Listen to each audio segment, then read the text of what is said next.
Boa noite a todos. Eu sou Marlene Oliveira, fundadora e presidente do Instituto Lado a Lado pela Vida. E hoje, com muita alegria, no Dia Mundial do Coração, estamos aqui para dar início a esse webinar e com o tema da nossa campanha desse ano. Um coração não deveria sofrer por amor, muito menos por doenças cardiovasculares. Ao meu lado, eu tenho aqui a doutora Marina Bond, né? Boa noite a todos. Boa noite. E aí eu gostaria de chamar os nossos convidados, queria colocar todos na tela, e aí eu vou chamando um a um. Gostaria de chamar, primeiramente, o doutor Roberto Calil Filho, diretor-geral do Centro de Cardiologia do Hospital Sírio-Libanês e do INCOR, que daqui a pouquinho ele se apresenta, se é que precisa de apresentação, né? Queria agradecer ao doutor Roberto Calil. Queria também dar as boas-vindas à Edileide de Barros Correia, que é médica cardiologia do Dante Pazanese, a Thaís Coutinho de Oliveira, que é da Coordenação Geral de Prevenção de Doenças Crônicas e Controle do Tabagismo do Ministério da Saúde, ao deputado federal, doutor Zacarias Calil, e a nossa amiga, né, e também membro do Comitê Científico do Instituto Lado a Lado, a doutora Ariane Macedo, que hoje está aqui representando a Sociedade Brasileira de Cardiologia. Aí eu queria dar boa noite a todos, e aí eu gostaria de iniciar a noite de hoje pedindo para que o doutor Calil fizesse uma apresentação para a gente e falando um pouquinho sobre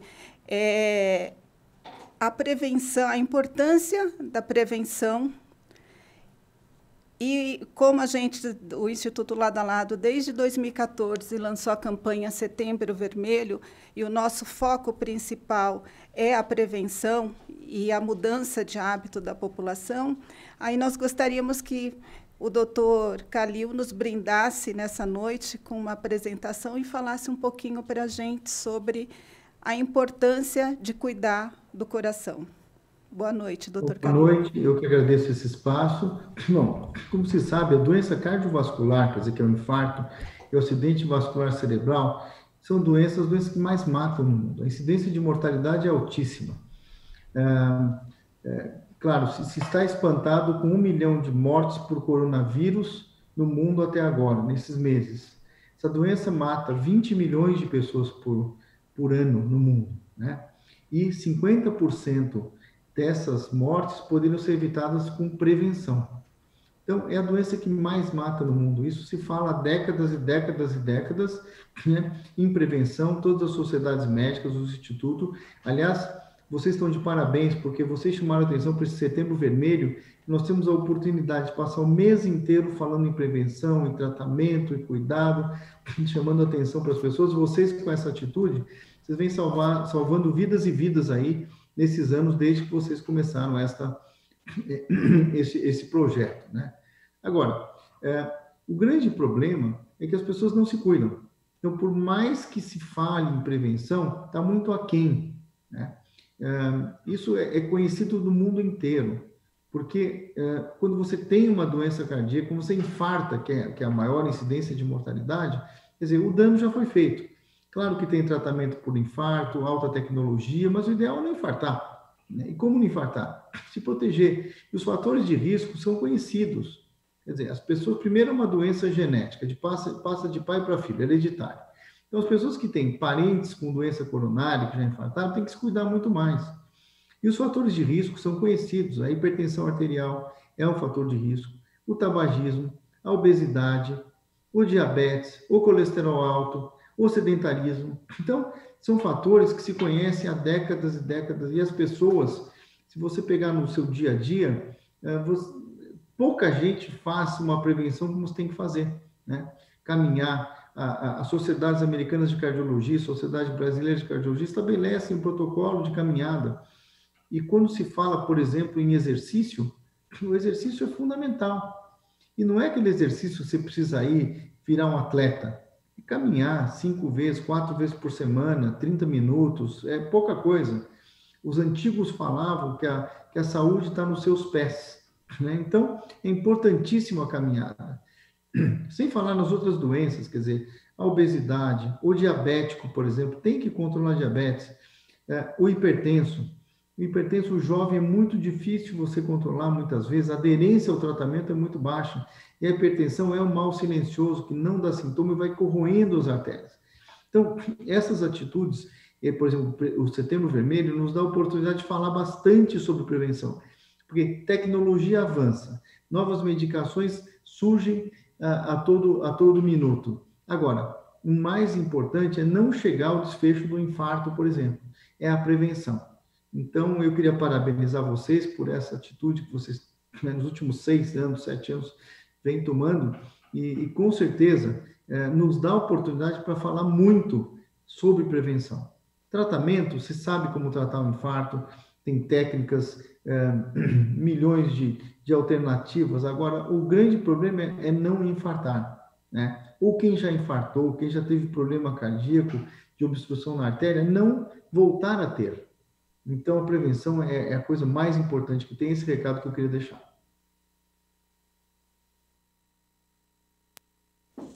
Obrigada, doutor Calil. Aí eu gostaria que a Marina, agora, eu vou passar para ela o bastão aqui, e ela vai conduzir agora o debate. Muito obrigada. Marlene, acho que o doutor Calil vai ter que se despedir, né? Não sei se ele vai continuar seguindo conosco. E bom debate a todos vocês. Muito obrigada, doutor Calil. Obrigada, doutor Nós Calil. que agradecemos a presença do senhor aqui hoje com a gente. Muito obrigado. Bom, vou me apresentar um pouquinho, aproveitar então essa brecha. Meu nome é Marina, eu sou cardiologista, fiz cardiologia no Instituto Dante Pazzanese. Depois disso, acabei optando por fazer cardio-oncologia, então eu fiz um fellow de cardio-oncologia no INCOR e no ICESP, e hoje atuo como cardiologista especialista em cardio-oncologia no AC Camargo Cancer Center e no Centro Paulista de Oncologia, que é o CPO, que é do grupo de Oncoclínicas. É um prazer imenso estar aqui hoje. Eu tento acompanhar o Instituto Lado a Lado, a gente vem com essa parceria desde o ano passado, e é muito prazer de estar aqui sempre com vocês. Eu agradeço todos os momentos, porque é um grande trabalho que vocês fazem. Esse trabalho de informar a população, levar a informação de qualidade, alertar sobre os danos do coração, alertar sobre os problemas tanto da oncologia quanto da cardiologia, que são os patamares do Instituto Lado a Lado. Isso é muito legal e eu agradeço a oportunidade de estar aqui hoje moderando esse evento. Muito obrigada. Bom, vamos dar início, então, a uma breve apresentação, né, sobre o tema. Vocês podem colocar a apresentação? Eu acho que é importante a gente mencionar que hoje realmente é o Dia Mundial do Coração. Então, é importante esse evento com a apresentação que a gente vai ver que tem vários convidados sensacionais, pessoas de altíssimo nível, que a gente vai trazer para vocês aqui, que já estão ouvindo, a gente já estão participando, né? E que cada um vai poder trazer informação de qualidade sobre, principalmente, não só doença cardiovascular, mas insuficiência cardíaca. O que é a insuficiência cardíaca, as causas raras de insuficiência cardíaca que a gente vê hoje, para a gente poder trazer esse conteúdo de maior qualidade para vocês. Falando um pouquinho, então, sobre doença cardiovascular, e por que a gente deve falar sobre doença cardiovascular? Como o Dr. Calil já mencionou, a gente sabe que a doença do aparelho circulatório, a doença do coração, das artérias, do cerebral, que são todas essas doenças que são englobadas nesse contexto de doença cardiovascular, ela representa cerca de 30% da mortalidade geral no nosso país. Não só no nosso país, mas também no mundo. Se a gente comparar, por exemplo, a segunda causa de mortalidade, a gente vê neoplasia com cerca de 16%. Então, se você somar neoplasia mais sistema respiratório, não alcança a quantidade de mortes por doenças que envolvem o sistema cardiovascular.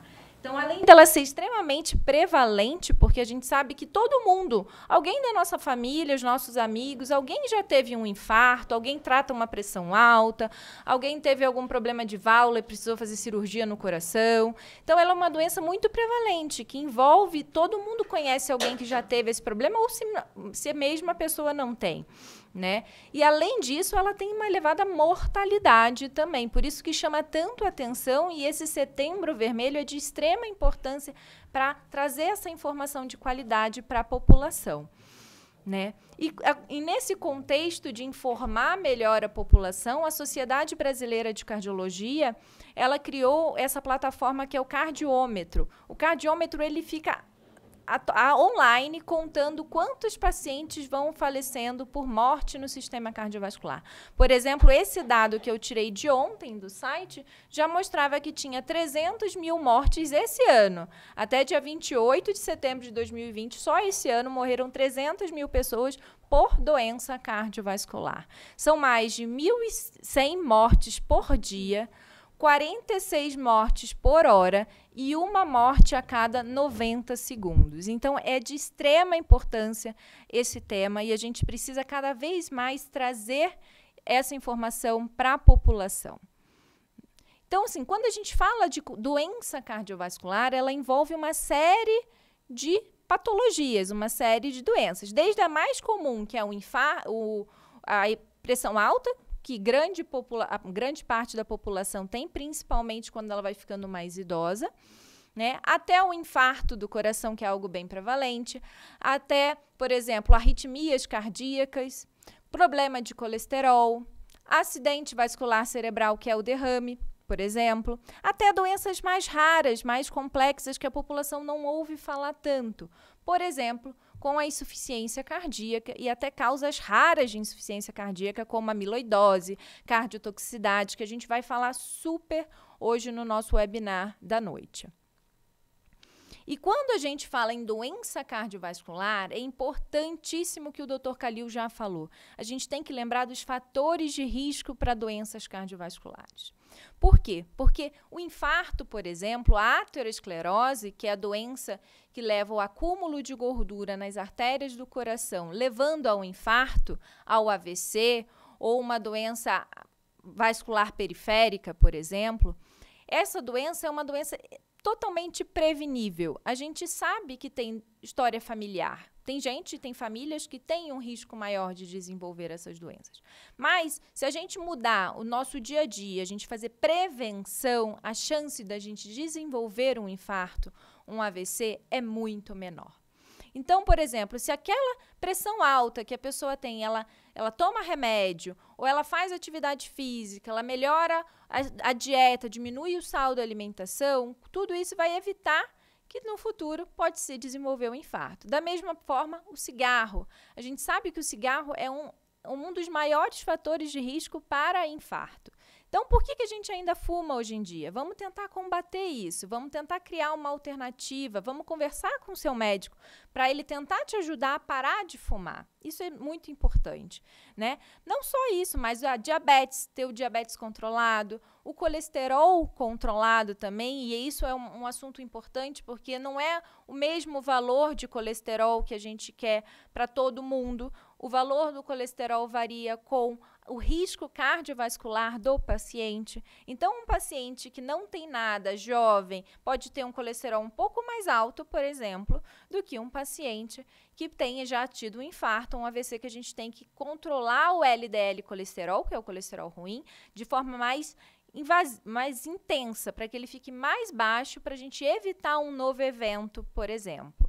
Né? Então, esses fatores de risco que a gente consegue combater, consegue prevenir e melhorar, que são importantes. E a atividade física que o Dr. Khalil falou é de extrema importância. A gente sabe que a Organização Mundial da Saúde recomenda 150 minutos de atividade física por semana para a gente considerar como um paciente ativo. E tem que ser uma atividade física aeróbica. Então, vamos fazer uma caminhada, vamos fazer uma bike, vamos fazer uma natação. São 30 minutos 5 vezes na semana, ou 3 vezes de 50 minutos, é pouco para a gente ganhar qualidade de vida e a gente conseguir, sim, evitar doenças mais graves, como o infarto, o AVC, que o Dr. Khalil já colocou mais para frente. E nesse cenário que a gente traz esse slide, né? Como prevenir as doenças cardiovasculares? Fazendo atividade física, parando de fumar, tendo uma alimentação saudável, com uma dieta baseada em verdura, legume, frutas, com pouca gordura, escolher as carnes menos gordurosas, escolher o queijo menos gorduroso para o seu dia a dia. Deixa para comer, dá aquela fugidinha no final de semana, mas vamos tentar manter hábitos saudáveis. Isso é fundamental para a gente garantir uma saúde cardiovascular. E, muito importante, consultar o médico, fazer os exames de check-up, tomar os remédios de forma correta. Não adianta ir no médico, o médico prescrever um remédio e depois você chegar em casa e não tomar, porque não vai resolver. A gente precisa não só melhorar fazer medidas como atividade física e dieta, mas também usar os remédios quando o médico prescreve de forma adequada para melhorar a sua saúde. E agora a gente entra na doença-chave do dia de hoje, que é a insuficiência cardíaca, ou também chamada de coração fraco. E por que ela é tão importante? Porque a insuficiência cardíaca é o final de todas essas doenças do sistema cardiovascular que a gente falou. Por exemplo, um paciente que teve um infarto, né, e morreu metade do coração, vamos supor. Ele desenvolve um coração fraco, que vai ficando maior e vai ficando não consegue bombear o sangue de forma adequada. E esse sangue que não vai para frente, ele vai acumulando no pulmão, vai dando falta de ar, pode acumular na perna, vai dando inchaço na perna, inchaço na barriga. Isso vai restringindo a atividade do paciente, limitando a vida do paciente. É uma doença grave, é uma doença que mata muita gente e que hospitaliza muita gente. A gente sabe que é uma das principais causas de hospitalização no Brasil atualmente é a insuficiência cardíaca. Por quê? Porque a gente melhorou o tratamento na medicina, a gente salva o paciente que antigamente infartava, hoje em dia ele sobrevive, mas às vezes ele sobrevive com o coração fraco. E a gente precisa cuidar muito mais com remédios específicos e uma reabilitação cardiovascular para que esse paciente consiga melhorar sua qualidade de vida e conseguir viver anos com qualidade. Porque viver sem qualidade a gente não quer também. Então, a gente precisa garantir isso ao paciente. E quando a gente fala, então, da insuficiência cardíaca, não é só o infarto, como eu falei, que causa insuficiência cardíaca. Chagas, por exemplo, que é uma doença muito comum em Minas Gerais, na Bahia, né? É um bichinho que é transmitido pelo barbeiro, e esse causa uma insuficiência cardíaca que a gente conhece há muitos e muitos anos. É uma insuficiência cardíaca grave e que precisa de acompanhamento. Pressão alta, por exemplo, também é uma outra causa de insuficiência cardíaca, né? Se o paciente não se tratar, se não usar a medicação, a pressão alta vai modificando a estrutura do coração e vai levando à insuficiência cardíaca. Bebida alcoólica, por exemplo, agora na pandemia que todo mundo aumentou a bebida, a gente sabe a ingestão de bebida alcoólica, a gente tem que tomar cuidado, porque o álcool em excesso, ele é tóxico para o coração. Então, também temos que tomar cuidado com a quantidade diária de álcool que a gente ingere, porque a gente sabe que pode causar o coração fraco lá na frente. E outras causas mais raras, como vírus, podem causar uma miocardite, uma inflamação aguda no coração, e até mesmo a quimioterapia dos pacientes oncológicos, alguns quimioterápicos podem afetar o coração, como a gente vai falar mais para frente na webinar de hoje.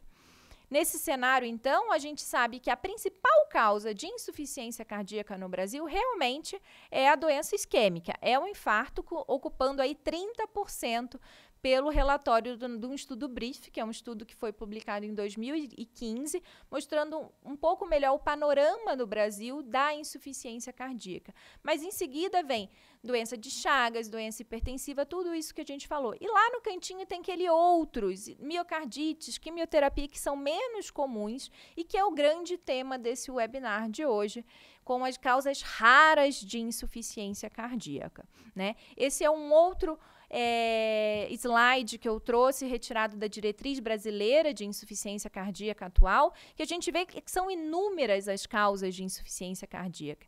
E se a gente entrar, por exemplo, nas cardiomiopatias, existem diversas, hipertrófica, restritivas. Das restritivas tem as infiltrativas e entram amiloidose, sarcoidose, nossa, nome super difícil, doenças que a gente não ouve falar, são muito raras, mas que a gente tem uma excelente especialista hoje para dar uma aula sobre esse tema aqui para a gente. Da mesma forma como, por exemplo, a cardiotoxicidade, que a gente vai falar mais para frente. Então, a mensagem de hoje é que a insuficiência cardíaca é uma doença muito grave, que a gente precisa cuidar, tem como prevenir, e todas as doenças do coração, se a gente não trata, podem acabar levando à insuficiência cardíaca, quase todas. E nesse cenário de pandemia de Covid, vale lembrar que o Covid afeta também o coração. Não só os pacientes com cardiopatia, pressão alta, diabetes, têm um risco de desenvolver uma doença mais grave pelo Covid, mas a gente tem que lembrar que o Covid ele atua de forma tanto direta no coração, quanto aumentando os eventos tromboembólicos que podem causar infarto, como aumenta a inflamação em volta do coração, e isso pode gerar uma miocardite. E esses eventos podem ser tão graves e fulminantes que também podem causar uma insuficiência cardíaca também. Então, até o Covid, que é no meio dessa pandemia, pode causar o coração fraco. E por isso, esse tema é de extrema relevância no dia de hoje, no Dia Mundial do Coração.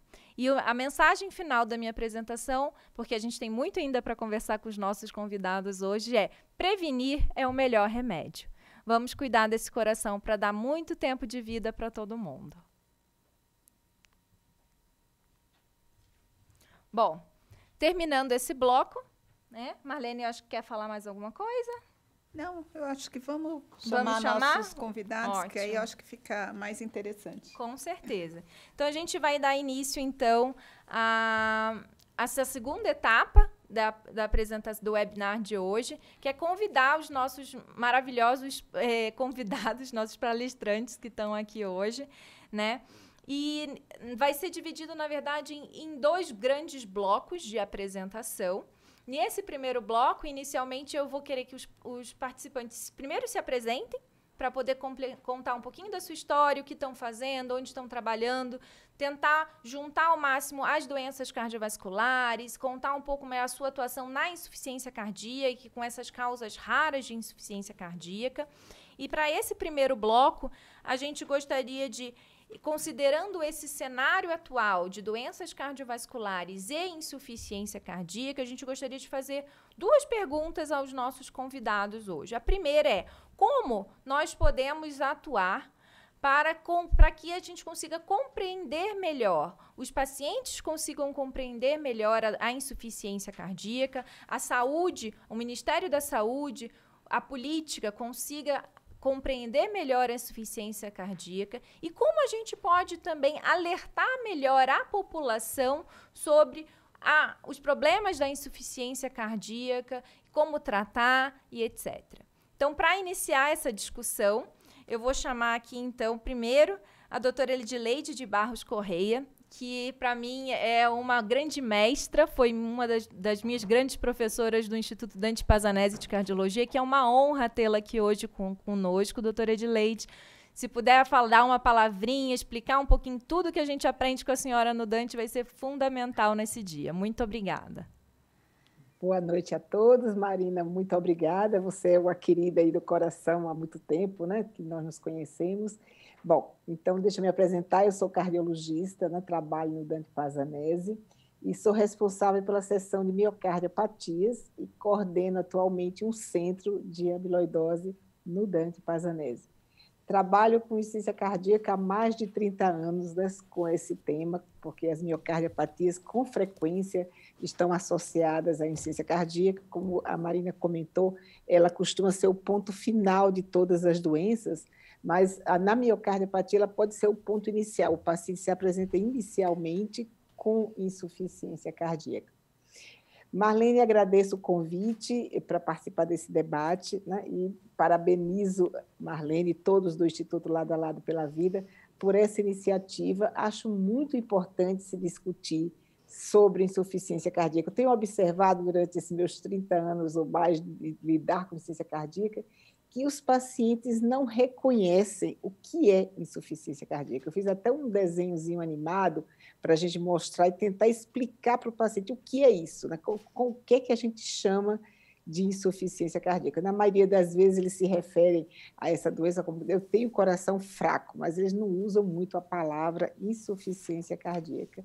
E a gente nota que até a população mais culta também não sabe, não diz esse nome, que é, na verdade, a falência do coração. O coração não conseguir fazer a função dele, que é bombear o sangue para todos os órgãos e tecidos, e com isso os pacientes têm falta de ar aos esforços, eles têm inchaço generalizado das pernas, acordam à noite com falta de ar, e isso se chama, na verdade, insuficiência cardíaca. E o que fazer para a gente explicar para os pacientes, né? Então, acho que essa é uma tarefa complicada e, além disso, os controles que o paciente, o autocuidado que ele pode ter, né? Fazer as medidas preventivas, como já foi falado, corrigir os fatores de risco. Eu digo que se os postos de saúde cumprisse a sua função básica, que é ajudar o paciente a controlar a hipertensão arterial e controlar a diabetes, eu acho que a gente teria muito menos pacientes com insuficiência cardíaca. Então, recentemente eu conversei com um diretor de um posto de saúde, a unidade básica, e ele me disse, olha, eu faço todo o esforço possível, muitas vezes eu deixo a enfermeira seguindo protocolos de atendimento, porque eu faço questão de que meus pacientes controlem sua hipertensão, controlem seu diabetes. Quando ele falou, eu falei para ele que eu virei fã dele. Olha, nesse momento, apesar de ter visto, eu liguei porque eu vi uma receita prescrita por uma enfermeira. Quando ele me falou isso, eu disse, olha, você tem toda a razão. Se vocês fizessem, todo chefe de posto colocasse como missão de sua vida controlar a hipertensão e diabetes, eu acho que os serviços terciários iam estar bem mais sem pacientes, podendo trabalhar melhor, né? Sem insuficiência cardíaca.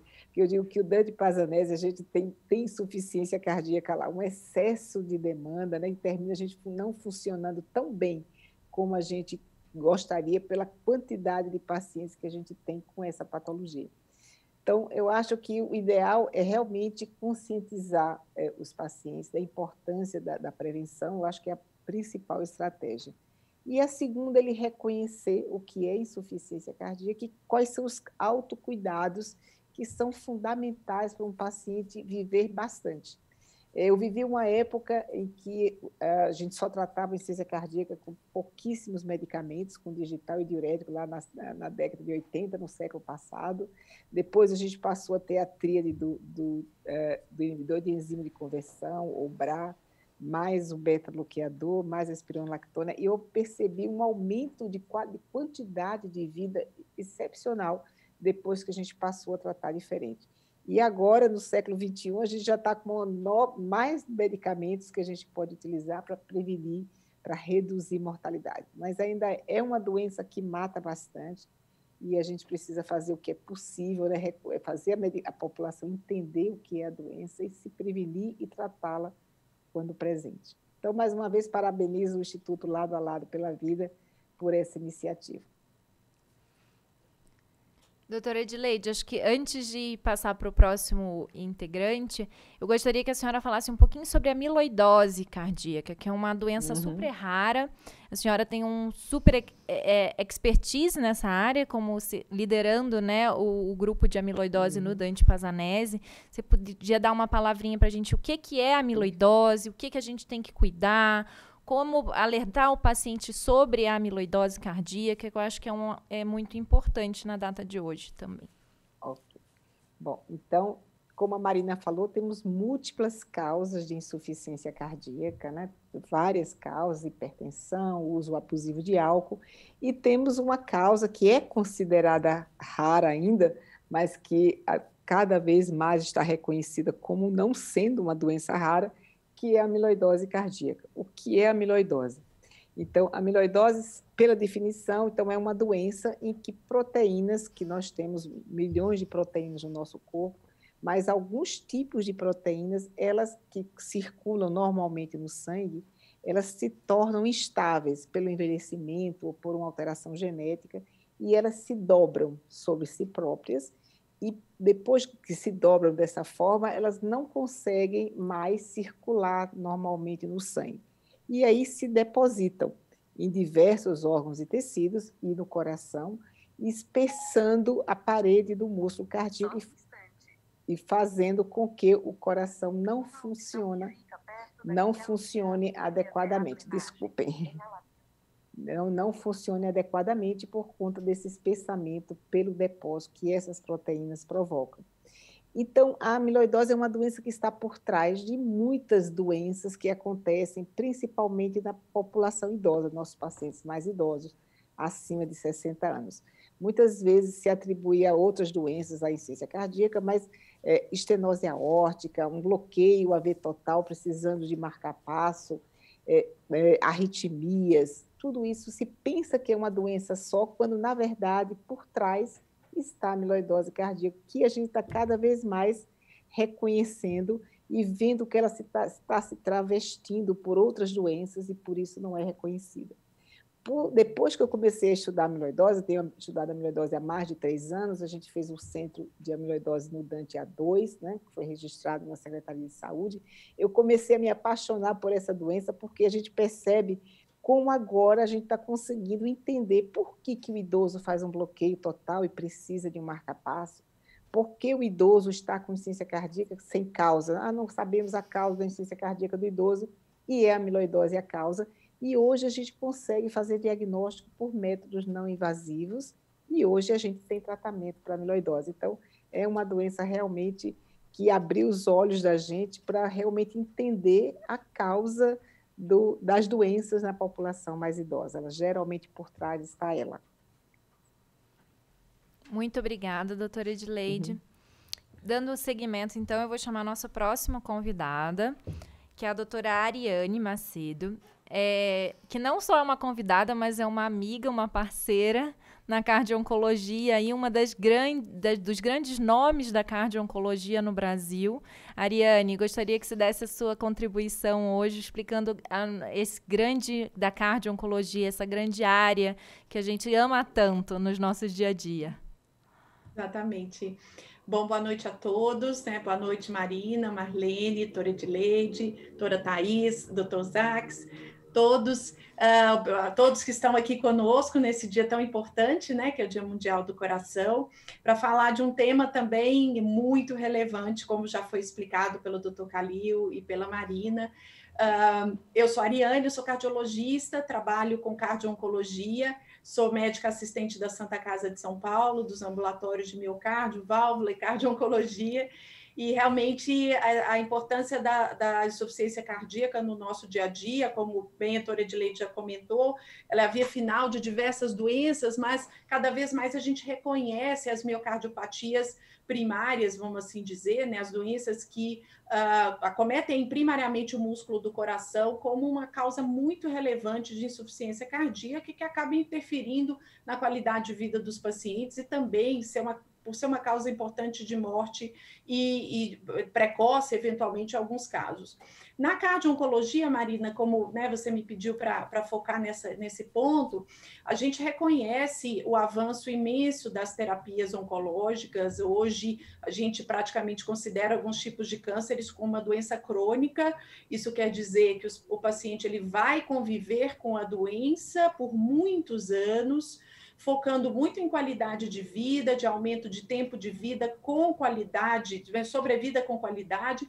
Então, a gente vai começar a lidar diante disso, e está lidando, né? Isso é um dos grandes pontos do crescimento da cardio-oncologia, com complicações cardiovasculares, não só do tratamento oncológico, mas também do envelhecimento de uma população que até então, quando acometida por um câncer, e aí eu dou o exemplo do câncer de mama, mas estendo esse exemplo para cânceres que até, eu digo pouco tempo, eu estou dizendo 10 anos atrás, eram considerados como doenças de muito mau prognóstico, como o câncer de pulmão, que hoje a gente tem pacientes, né, com sobrevidas muito grandes e convivendo com esse problema cronicamente. Então, esses pacientes, eles vão ser expostos às complicações do envelhecimento, e neles estão incluídas as doenças cardiovasculares, somadas às complicações que podem vir do tratamento oncológico.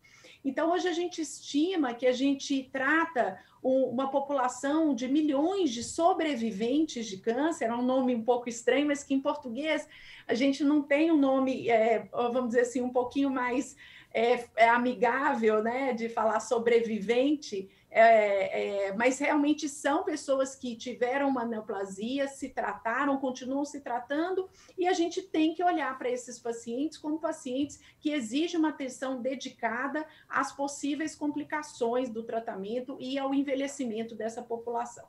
Então, nesse cenário, essa campanha que a Lado a Lado faz, e a gente sabe que o foco, né, do trabalho aí incansável da Marlene sempre foram as que eu já falei isso para ela diversas vezes, que ela já levantava essa bandeira sem saber que é câncer e doença cardiovascular, que são as duas principais causas de morte no mundo, elas se confluem em uma área que a gente chama da cardio-oncologia. Então, o que eu gostaria de passar de mensagem nesse momento do Dia Mundial do Coração é que, indo no caminho da prevenção também, como já foi colocado, que os pacientes, ao iniciarem um tratamento oncológico ou terem um diagnóstico de uma neoplasia, seja qual for o tratamento proposto, que eles não deixem de dar atenção à doença cardiovascular e principalmente à prevenção. O paciente ele precisa continuar controlando a hipertensão, o diabetes, não fumar de jeito nenhum, não existe pouquinho, é zero, né? Tem que abandonar completamente o tabagismo, e a gente, como médico, tem uma responsabilidade nisso, de auxiliar o paciente a dar estratégias de abandono ao tabagismo, e a gente oferecer para ele, além do aviso, estrutura para que ele pare de fumar, uma vez que ele deseja e compreenda, e que ele continue acompanhando a sua doença cardiovascular ou a prevenção, para que no futuro a gente não tenha que lidar com as complicações desses fatores de risco que eventualmente eles abandonam, ou por desconhecimento, ou por simplesmente não ter sido avisado por nós médicos que cuidamos desses pacientes. E o segundo ponto é que, no decorrer do tratamento oncológico, para que o paciente também fique atento, não só o paciente, mas o oncologista e o clínico e o colega que cuida desse paciente, aos sintomas mais comuns de doenças cardiovasculares, como falta de ar, dores no peito, palpitações, né, batedeira no peito ou desmaio, para que a gente consiga diagnosticar precocemente e que se tenha uma política de acompanhamento protocolizado no Sistema Único de Saúde. Lembrando, eu sou médica de Santa Casa, Edileide do Dante, a gente lida com a maioria da população, que é a população que é atendida pelo nosso Sistema Único de Saúde, que mostrou toda a sua importância e toda a sua força na pandemia. Nós temos os resultados que nós temos um sistema único, universal, onipresente em todas as cidades do país. Eu tenho muito orgulho do SUS e eu acho que a gente tem que continuar trabalhando nessa população, nessa política de oferecer o melhor para os nossos pacientes, para o nosso povo, que é atendido prioritariamente pelo Sistema Único de Saúde. Então, a minha missão aqui era essa, tentar chamar a atenção de todos que estão nos ouvindo, a importância da prevenção, mesmo durante o tratamento oncológico. Nós estamos juntos para cuidar aí da saúde de todos vocês. Agradeço o convite da Marlene, que é uma amiga querida, e eu sou a fã número 1. Eu sei que ela tem uma legião de fãs aqui, mas eu estou na primeira, no gogó ali, esperando, aplaudindo a Marlene sempre. E a Marina por estar conduzindo tão bem aqui essa moderação. E agradecer mais uma vez o convite e a atenção de todos vocês. Muito obrigada, Ariane. Vamos então chamar o nosso terceiro convidado, que é a Thaís Coutinho de Oliveira, que vai falar um pouquinho para a gente sobre como o Ministério da Saúde vê a questão atual das doenças cardiovasculares, como está a insuficiência cardíaca enquadrada nessa visão do Ministério da Saúde e quais alertas a gente deve fazer à população do Ministério para a população, vamos dizer assim. Obrigada a todos, uma boa noite. Eu agradeço em especial a doutora Marlene pelo convite feito ao Ministério da Saúde, né, em nome da Secretaria de Atenção, a doutora Marina pela coordenação e aproveito e cumprimento todos os participantes, né, desse seminário, os palestrantes e participantes que nos assistem. Bom, meu nome é Thaís Coutinho, eu sou nutricionista, sanitarista e mestre em saúde pública também. Trabalho no Ministério da Saúde atualmente já há praticamente 8 anos, né? Antes com as políticas de atenção básica e agora na coordenação como técnica da coordenação de prevenção de doenças crônicas e controle do tabagismo, né? Dentro de um departamento recém-criado, né? Agora em 2019, que é o Departamento de Promoção da Saúde na Secretaria de Atenção Primária. Bom, sem querer me alongar muito, né, acho que temos um debate ainda pela frente.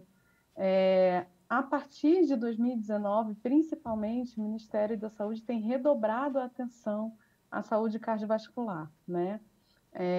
A nossa coordenação, ela tem como principal temática trabalhar na prevenção e na promoção, né, dos principais fatores de comorbidades relacionados à doença cardiovascular, então a hipertensão, a diabetes, a prevenção e controle do tabagismo.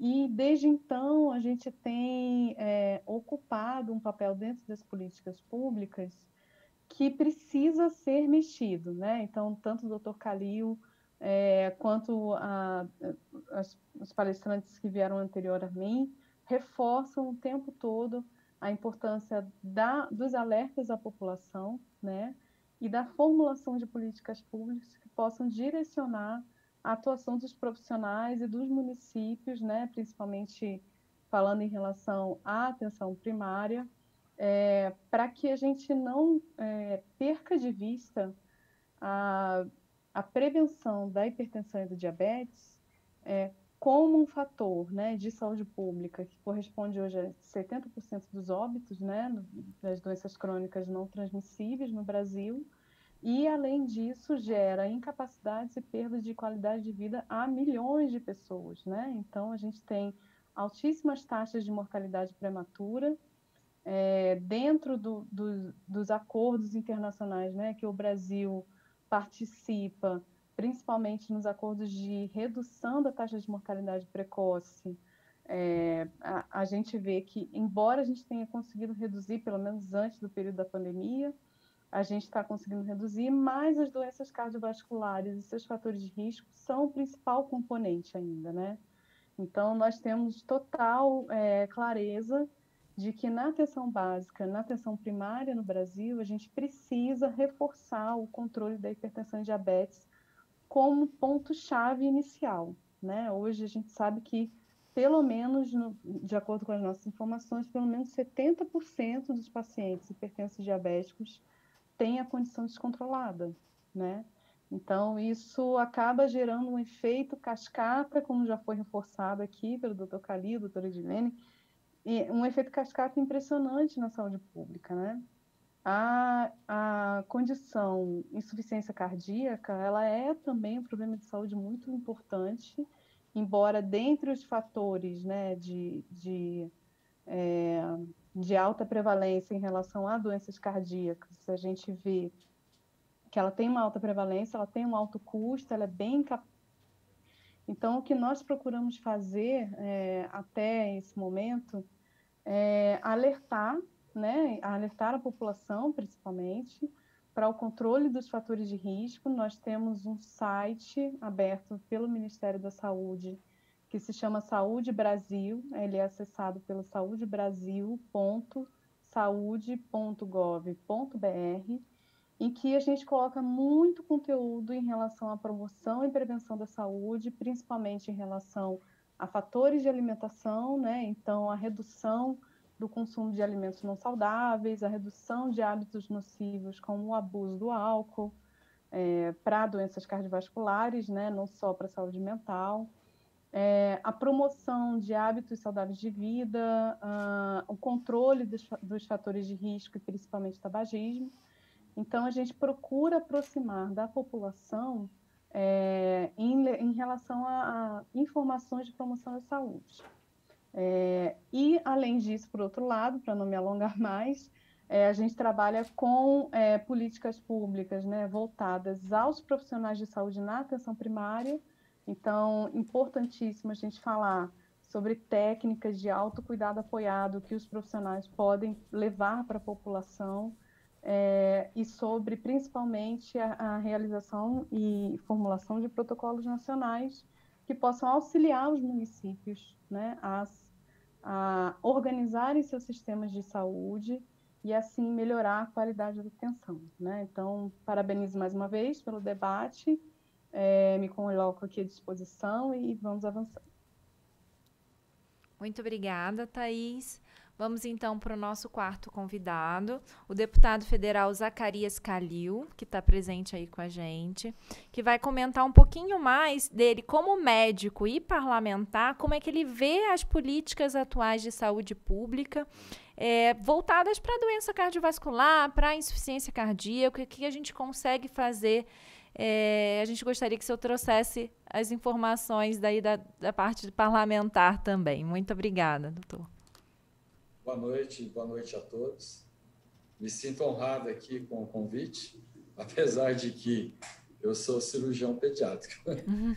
Assim, eu estou um pouco fora, né, da especialidade, mas eu acho que, como parlamentar, é obrigação nossa saber, né, de todas as atividades que envolvem, que eu faço parte das comissões, principalmente da Seguridade Social e Família, e dizer uma boa noite aí a todos, a Marlene, a doutora Marina, Edileide, Thaís, Ariane, acho que eu não esqueci de ninguém.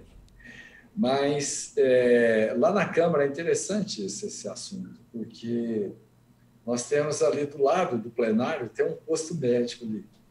E volta e meia, você vê algum deputado entrando, né, sendo medicado, tem um médico de plantão ali, que eu já vi, já atendi um colega meu, passou mal lá, desmaiou, né, com arritmia cardíaca, e ele era tabagista. Naquele momento eu chamei muita atenção dele. O pai dele também era político, chegou lá imediatamente, já, né, você vai largar um cigarro. Então, porque muitos parlamentares, eles saem e vão lá no espelho ali, lá embaixo, fumar, né? Então, eu estou vendo aí o tanto que é importante a prevenção. Eu acho que nós precisamos de políticas públicas de saúde e campanhas, né, alertando a população para isso. E o SUS, né, os postos de saúde, os agentes comunitários, estão aí para favorecer e melhorar as ações básicas de saúde. Então, há pouco tempo atrás, são uns 15, 20 dias, eu pedi uma audiência pública, né? O nosso convidado foi o Dr. Marcelo Queiroga, que ele é o presidente da Sociedade Brasileira de Cardiologia, e ele apresentou alguns aspectos muito importantes. Então, por exemplo, em relação ao Covid-19, muita gente morreu porque deixou de ir aos hospitais com medo de se contaminar. Mas morreram de infarto, morreram de AVC. Então, o excesso de mortes em 2020 decorre, sobretudo, de causas relacionadas à Covid-19. E até há uma redução nas notificações de mortes por infarto e AVC. Quer dizer, então, é muito maior. Então, no Brasil, houve uma redução na ordem de 12%. No entanto, as notificações de óbito por doenças cardíacas, por causa indeterminada do domicílio, aumentaram 50%. Então, esse alerta foi o próprio doutor Marcelo, né, que ele fez. Então, por exemplo, que ele disse, né? Ele disse também que cardiologistas estão acostumados a lidar com mais de 1.000 óbitos todos os dias no Brasil. uma vez que as doenças cardiovasculares, como já foi dito aí, né, lideram as estatísticas de mortalidade. No Brasil, nós temos 14 milhões de indivíduos com doenças cardíacas e cerca de 380 mil óbitos todos os anos. O sistema público de saúde ele é fundamental no controle das cardiopatias no Brasil. E os dados que ele trouxe, que eu até anotei aqui, indicam que há no país 885 municípios sem nenhum equipamento de eletrocardiograma e outros 1.814 com apenas um equipamento. E né, são municípios localizados em áreas remotas, que dificulta mais ainda o atendimento. Outra coisa que me chamou a atenção, que o atendimento na atenção primária à saúde foi assim importante. Inclusive a doutora Jandira Fegali, que ela é cardiopediatra, né? E ela falou a respeito que ela reclamou que tem faltado esse tipo de prioridade nas ações básicas de saúde. Por quê? Muita gente se preocupou com o hospital e UTI, mas não se preocupou em acompanhar os pacientes naquele local. Então, por exemplo, pacientes hipertensos, pacientes diabéticos, que foi muito bem dito aí e muito bem grifado, dessas patologias que colaboram para que esses pacientes complicam. E nós temos que chamar a atenção, como você me perguntou, de que ações que nós temos. Nós temos uma importante ferramenta no SUS, que são os agentes comunitários. Esses agentes comunitários eles têm que ser muito valorizados, porque eles conhecem as pessoas que estão naquele seu local, sabem onde tem água, sabem quem é hipertenso e sabem quem é diabético.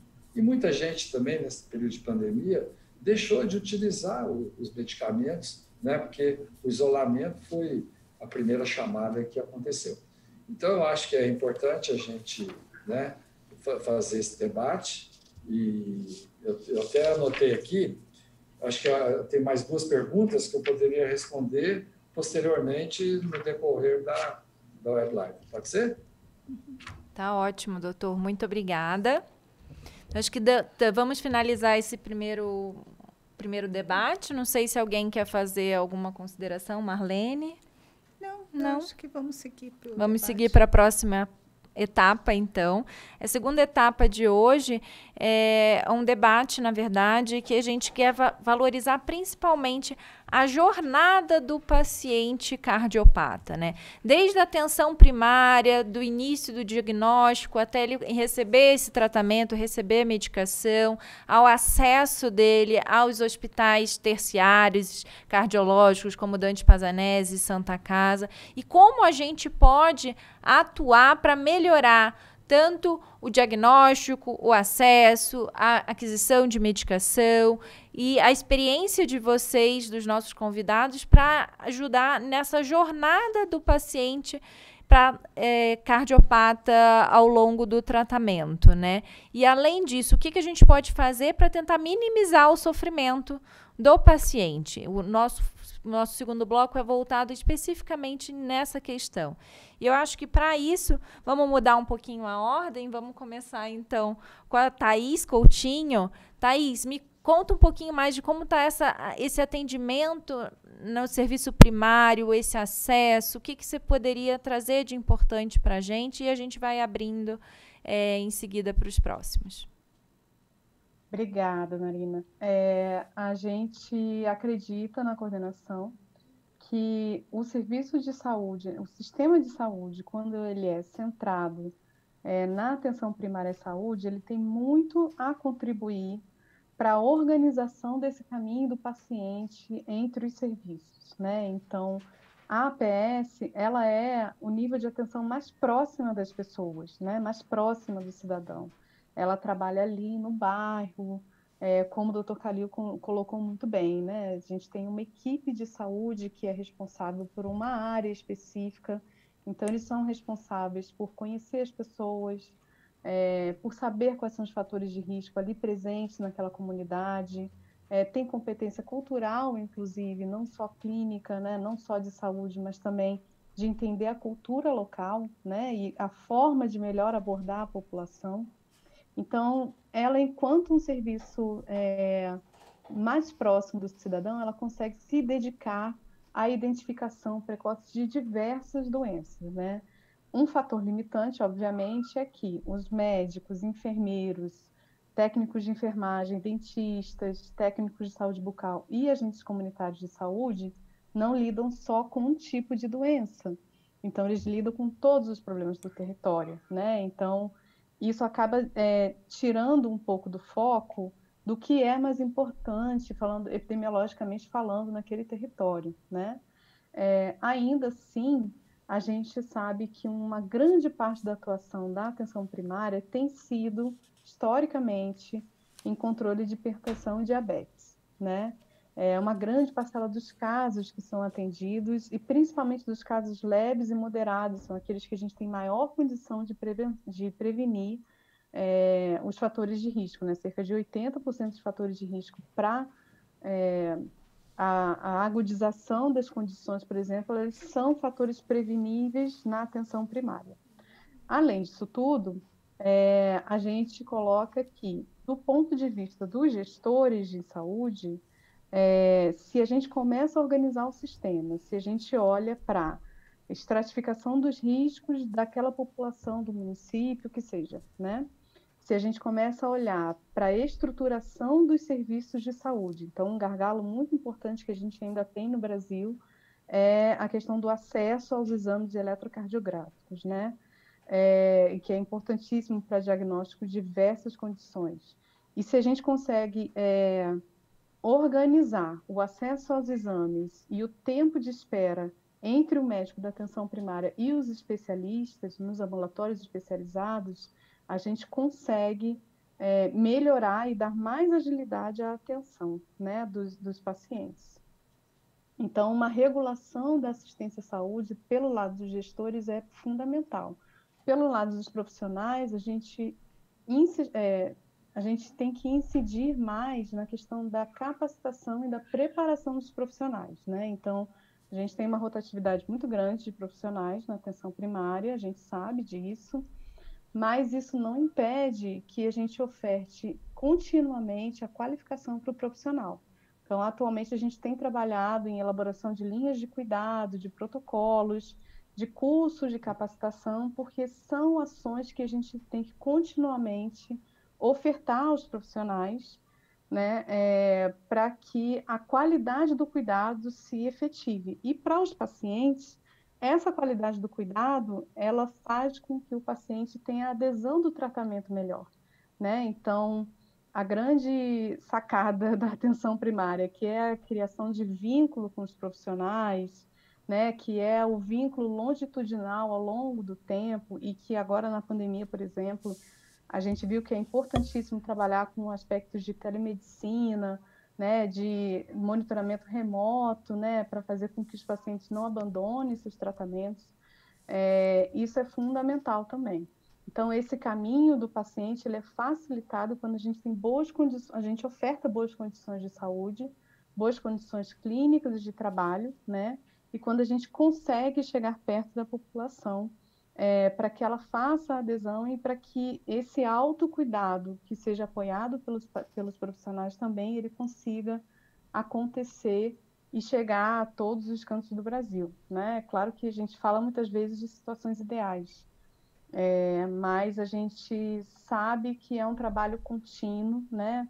A gente tem influências de políticas muito grandes, a gente tem eleições municipais eleições de 2 em 2 anos, né? Tanto municipal quanto nos estados, que acaba, às vezes, desconstruindo, né, o que uma boa gestão fez, ou, às vezes, tendo que recomeçar tudo do zero e a população sem entender, né, o que acontece com a saúde e com a sua própria saúde. Então, a gente sabe que a gente precisa do esforço de todos os setores, né? E a gente faz isso justamente para congregar e para... por isso a gente parabeniza muito o Instituto, né, por fazer tão brilhantemente as campanhas que a gente sabe que ajudam e muito né, no conhecimento da população e no que ela também cobra do que os seus prefeitos fazem, né? Então, acho que, para início de conversa, eu acho que seria isso. Eu passo a palavra aos próximos agora e fico à disposição para mais informações. Perfeito. Antes de eu chamar o próximo para discursar sobre isso, queria aproveitar, Thaís, e fazer uma pergunta particular. Posso? Thaís, Claro. é o seguinte, a gente que está no dia a dia da cardiologia, a gente vê que os pacientes reclamam muito de duas coisas, assim. Primeiro, é a falta de medicação, né, disponível nos postos de saúde. Isso é algo que é no dia a dia, que a gente trabalha no SUS, a gente sabe que os pacientes têm dificuldade de encontrar essas medicações. E no caso do paciente com insuficiência cardíaca, ele não pode ficar sem o Carvedilol, sem o Enalapril, sem a espironolactona. Então, assim, como é que está a situação atual? Assim, como vocês veem essa redistribuição de medicação no SUS, principalmente nesse contexto de pandemia, que ficou tudo muito parado, com dificuldade de chegar o paciente chegar ao posto, o posto ter acesso ao paciente. Eu acho que isso é um ponto interessante da gente conversar. E o outro é o acesso. Uma vez que o paciente foi diagnosticado na saúde básica, como é que é esse acesso ao cardiologista num setor terciário? Muitas vezes os pacientes reclamam que estão esperando filas muito longas, difícil conseguir chegar a ser atendido num hospital como Dante Pazanese, como Santa Casa. Como é que o Ministério vê essa situação, essas duas situações atuais, e se tem alguma proposta para melhoria nesse sentido? Temos sim. A gente tem total consciência do que acontece, né? A gente sabe que tem centros de excelência, né? Municípios que conseguem se organizar muito bem, mas que essa não é a realidade de todos os municípios, né? Não é a realidade do Brasil. Então, por exemplo, em relação aos medicamentos, a gente está num processo de revisão da lista de medicamentos essenciais, a gente chama RENAME, né? Relação Nacional de Medicamentos Essenciais. A gente está num processo de revisão desde o final do ano passado. E a intenção é aumentar a quantidade de medicamentos essenciais, né, que a gente disponibiliza ou o medicamento direto ao município, ou o repasse de recurso ao município. Então, a gente quer ampliar esse repasse e ampliar a lista de medicações para que aqueles que são mais sensíveis às principais condições epidemiológicas e principalmente o que é visto no cotidiano da APS, ele seja mais difundido. Então, isso já é uma proposta concretíssima. A gente está com um grupo de trabalho enorme, com vários especialistas, farmacêuticos, gestores, médicos, enfermeiros da atuação mesmo, né, de atuação clínica. E a gente espera que em breve a gente consiga fazer a atualização dessa lista e a atualização dos mecanismos de financiamento. Eu sei que parece uma coisa muito distante da população, né? Mas é algo que atua diretamente na organização dos serviços nos municípios. Então, a gente acha que essa é uma ação que pode incidir diretamente sobre a questão do acesso às medicações, né? Por outro lado, também, como você falou muito bem, o acesso à atenção especializada, aos ambulatórios de cardiologia ou até o nível terciário, né? Ele é bem dificultado e a gente tem várias, hoje em dia principalmente, né, depois de todo o aprendizado que a gente está tendo que ter por conta da pandemia, a gente sabe que a gente tem tecnologias de informação que nos ajudam também nesse sentido, né? Uma das questões, e que foi muito debatida, inclusive, na audiência pública que foi proposta pelo Dr. Calil, é a questão da telemedicina, né? Assim, a gente já tem programas de telesaúde há 10, 15 anos no Brasil, né? Mas a gente tinha ainda uma restrição muito grande de entrar nos fatores clínicos do cuidado por meio do teleatendimento, né? Hoje a gente já consegue, por conta da pandemia, a gente conseguiu avançar na legislação, então hoje a gente consegue ter a troca entre especialistas de uma forma respaldada, né? E aí, quando eu digo especialistas, não são só as especialidades médicas, no sentido aqui falando cardiologistas ou endocrinologistas, mas também entre os especialistas em saúde da família, em medicina da família, e toda a equipe de saúde da atenção primária. Então, hoje a gente consegue ter uma troca muito grande, e a gente sabe que essa troca ela tem o potencial de reduzir em até 80% as filas de espera, né? Então, isso também é uma iniciativa que, a partir de agora, a gente vai reforçar cada vez mais e que a gente também espera que tenha uma incidência muito breve em relação às filas de espera, né? A gente sabe que é um gargalo e que isso é uma realidade que a gente precisa também trabalhar e atacar sobre isso. Eu queria pegar o gancho que a Thaís trouxe, queria fazer uma pergunta e queria muito ouvir a Ariane e ao deputado também. Posso falar? Que quando a gente foca, quando a gente olha para a questão do acesso ao paciente ao sistema de saúde, eu acho super importante a gente pensar a primeira coisa que é como o paciente ele reconhece uma doença crônica, né? Porque a gente sente no nosso dia a dia um grande desafio, porque ele está bem, né? Está ali, está ok, ele acha que ele não tem que seguir mais o tratamento dele, e a gente tem visto isso no nosso dia a dia como algo muito latente, né? Como que a gente faz uma ação em conjunto, tanto o Ministério da Saúde quanto a Organização Civil, que é a minha instituição que eu represento, e a Sociedade de Especialidade, como que a gente age em bloco, né, para atuar e fazer com que o paciente ele reconheça essa doença crônica. E uma outra, eu queria também dar um gancho para falar com o deputado, como que ele, como um deputado, como que uma frente parlamentar, como que o legislativo pode ajudar a gente discutir, que nem, por exemplo, essa questão da incorporação de novas tecnologias. Quando você olha o cenário da insuficiência cardíaca, a gente percebe que você tem uma etapa que é a etapa da aprovação na Conitec. A Conitec incorpora. Até chegar nos municípios, até o paciente ter acesso, a gente vê no cenário da insuficiência cardíaca que tem medicamentos que estão 2 anos aguardando análise e aguardando chegar na ponta. Quando chegar lá na ponta, já tem novas tecnologias vindo, né? Como que a gente pode melhorar isso? Como que a gente pode atuar em conjunto? Como a gente pode cobrar isso do sistema? Porque eu acho que a Thaís ela trouxe algo muito importante, que é a atenção primária, né? E a gente vê agora com a Covid a importância disso, né? Do sistema de saúde. Então, como que a gente pode trabalhar em bloco, né? Como que a gente pode atuar em conjunto? Porque eu sinto que cada um atua num pedacinho, cada um no seu canto. Como que a Ariane sabe disso, que eu converso isso com ela há anos, né? Como que a gente pode atuar em bloco, né? Trabalhar junto para mudar essa jornada do paciente, né? Quem quer começar? Quer começar, Ariane? Eu posso falar. Pode. Posso?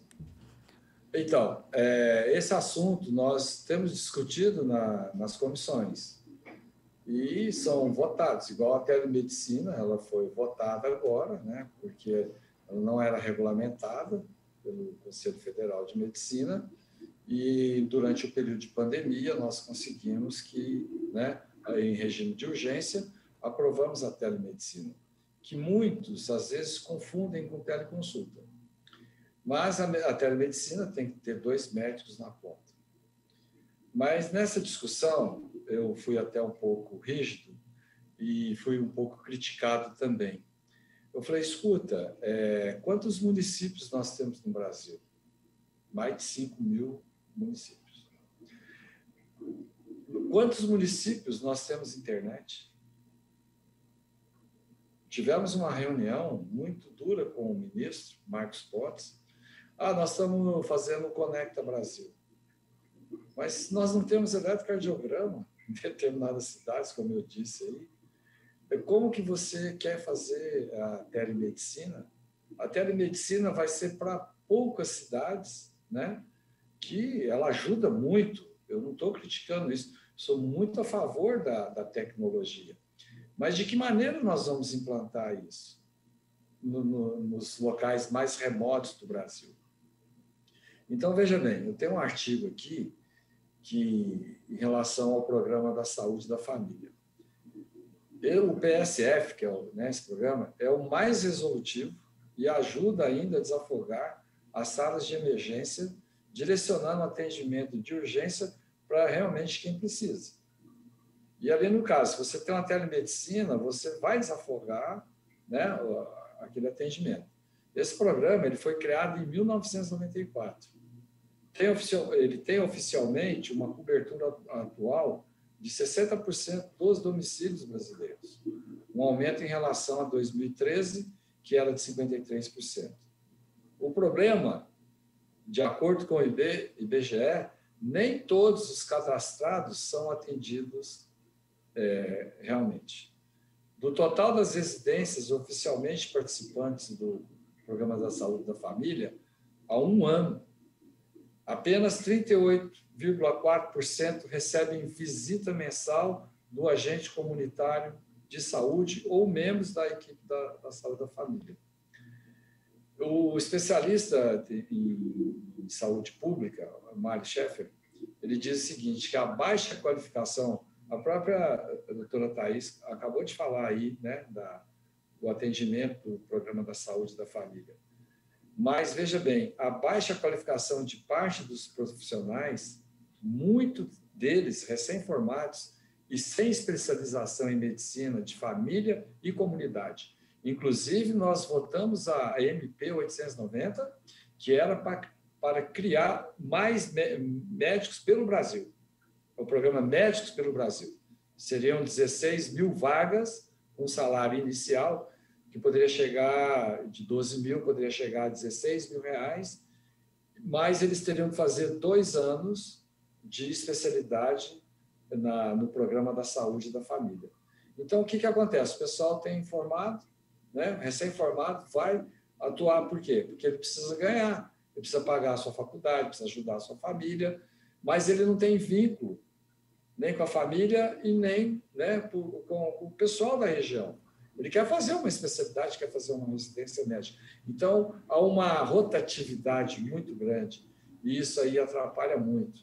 E outra coisa, hoje em dia, as organizações sociais que são terceirizadas, que estão assumindo isso aí.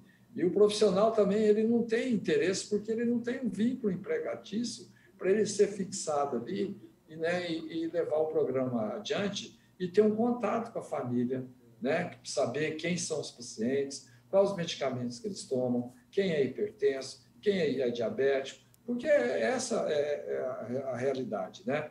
Então, assim, eu acho que a dificuldade maior é a criação de um vínculo entre o médico e o paciente. E a telemedicina também ela não dá isso, né?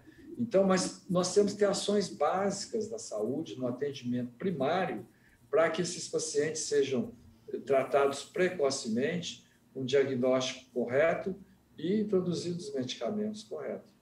Então, assim, era isso que eu, né, quando ela falou da telemedicina. Então, a telemedicina é uma tecnologia maravilhosa, mas ela não atinge no nosso país.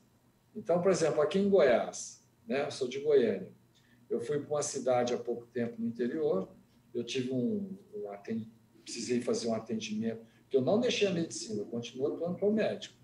Aí um paciente me ligou, era 8 horas da noite, e eu precisava ver os exames dele pela internet. Não tem internet. Tive que parar numa cidadezinha, falei com o farmacêutico que ele tem uma internet rural, que ele me emprestou a internet, baixa qualidade. Mas como é que você vai ver um exame, alguma coisa assim? Então, são ações que, às vezes, eu vejo citar Instituto Dante Passanelli, vejo citar os hospitais, mas a realidade nossa no Brasil não é essa, entendeu? São os milhares de pessoas que, inclusive no pós-Covid, deixaram de ser atendidas. Isso aí vai causar um acúmulo gigante no pós-pandemia, né? Então, é muito sério isso. Doutora Ariane, doutora Edileide. Vou dar continuidade, então, comentar o que Marlene disse. Eu penso assim, essa importância dessa atuação em bloco, ou seja, governo, profissional médico, pelas suas sociedades médicas, pelas instituições, o terceiro setor civil, todo mundo atuando junto para conscientizar os pacientes sobre as doenças crônicas, e isso é interessante, tanto, né, nós médicos aí que lidamos no dia a dia com os pacientes, a gente pergunta, Marlene comentando, como é que a gente faz o paciente reconhecer que ele tem uma doença crônica? E isso fica muito claro quando a gente vai, né, fazer uma anamnese, perguntar para o paciente, o senhor tem hipertensão? Ele fala, não. Que remédio que o senhor toma? Ele lista uma lista de medicamentos para hipertensão. Então, ele não tem hipertensão, ele tinha, agora ele não tem. Então, essa percepção do paciente, da doença que ele tem uma hipertensão controlada, né? Então, até controlada com o remédio. Se ele parar o remédio, a pressão volta a subir. Se ele não fizer as medidas, volta a subir. Então, aí a gente tem que ter um tempo para orientar isso, porque a pessoa parte do princípio que ela não tem a doença mais, né? E essa percepção de que uma doença crônica é uma doença controlada, que exige um monitoramento constante de aderência às medicações, de ações que podem tirar medicamentos dos pacientes, é um trabalho que a gente tem que fazer no dia a dia com os nossos pacientes. Edileide também, que cuida de pacientes com insuficiência cardíaca, ou seja, os remédios não vão parar, né? E uma das coisas que a gente fala, né, na insuficiência cardíaca é que o paciente chega, ele está bem, e aí a gente aumenta o remédio. Ele fala, mas por que você está aumentando? Porque os remédios, se é uma doença crônica, a gente tem benefício na dose máxima do remédio. Então, a gente realmente tem que orientar os pacientes. Eu lembro a importância, né, dessa conscientização. Um dos eventos que a gente fez com a Lado a Lado, que foi sobre insuficiência cardíaca ano passado, um seminário, né, Marlene? E eu lembro de uma fala sua que, para mim, foi uma das mais marcantes, né? Que você estava ensinando os pacientes a se consultar, né? Que os pacientes reclamavam que tinham pouco tempo na consulta. Tem 10 minutos, 15 minutos. E aí eu lembro a Marlene falou assim, então você vai perguntar o que é importante. Você vai gastar o seu tempo com o médico, que é curto, porque é assim, enfim, não era para ser, mas é a nossa realidade, então vamos tentar resolver isso, perguntando o que é relevante. Então, eu falei, poxa, então até a orientar, não ensinar, mas orientar o paciente a ter uma listinha do que ele precisa perguntar, das dúvidas, para que o médico consiga responder. Então, fazer as duas partes falarem a mesma coisa, né? O médico tem que falar o que é importante, o paciente tem que perguntar o que é importante.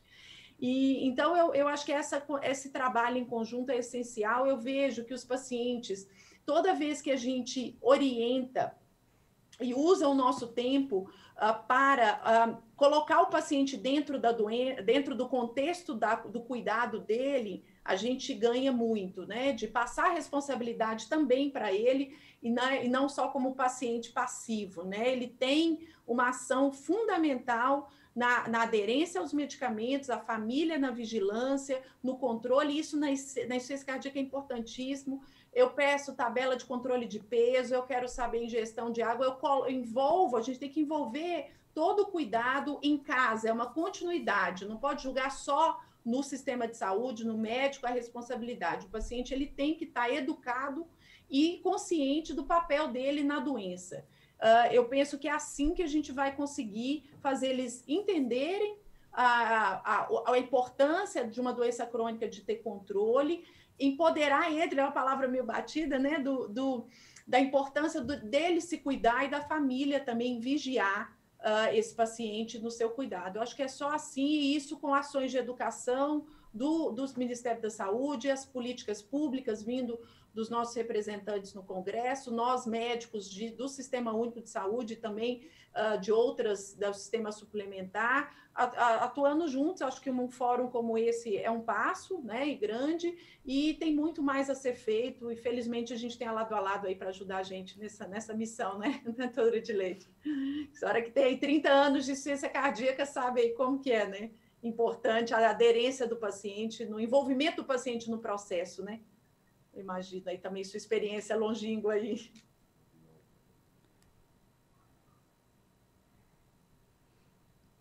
Acho que a doutora Adriane, ela levantou um ponto muito importante se a gente falar em insuficiência cardíaca, que é essa conscientização da família e do paciente nos cuidados, né?